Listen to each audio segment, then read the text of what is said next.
तो दोस्तों आप लोग देख रहे प्रो वाइस 1 मिलियन। तो फिर से एक बार स्वागत है प्रो वाइस 1 मिलियन में। जी हाँ दोस्तों, अपने हिट मशीन खेसारी लाल यादव और ट्रेंडिंग स्टार इस साल का एल्बम सॉन्ग आ रहा है बहुत जल्द आप सबके बीच। जी हाँ दोस्तों, वीडियो में देंगे पूरी जानकारी, आप लोग वीडियो में बने रहिए। बाकी बड़े बड़े खबरें देंगे और वीडियो को ध्यान से जरूर देखिए। और खेसारी लाल यादव का अपने हिट मशीन का बोलबम गाना सुनना पसंद करते हैं तो चलिए वीडियो को शुरुआत करते हैं।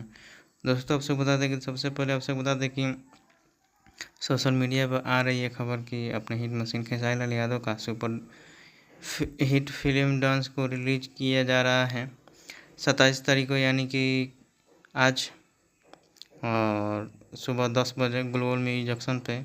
और आप लोगों को देखने को मिलेगा, देखने को मत भूलिएगा, काफ़ी ज़बरदस्त फिल्म है, होने वाला है। चलिए बताते हैं बोलबम खेसारी लाल यादव का सॉन्ग के बारे में। तो खेसारी लाल यादव का बहुत दिनों के बाद में एक शूट कंप्लीट हो चुका है और आप लोग मोबाइल की स्क्रीन के ऊपर देख सकते हैं, तस्वीर निकल के आ रहा है। अन्नपूर्णा फिल्म से काफ़ी खबर निकल के आ रही है। अन्नपूर्णा फिल्म से खेसारी लाल यादव का पहला होली सॉन्ग होने वाला है। जी हाँ दोस्तों, देखिए कब तक रिलीज होता है। और नथुनिया सॉन्ग को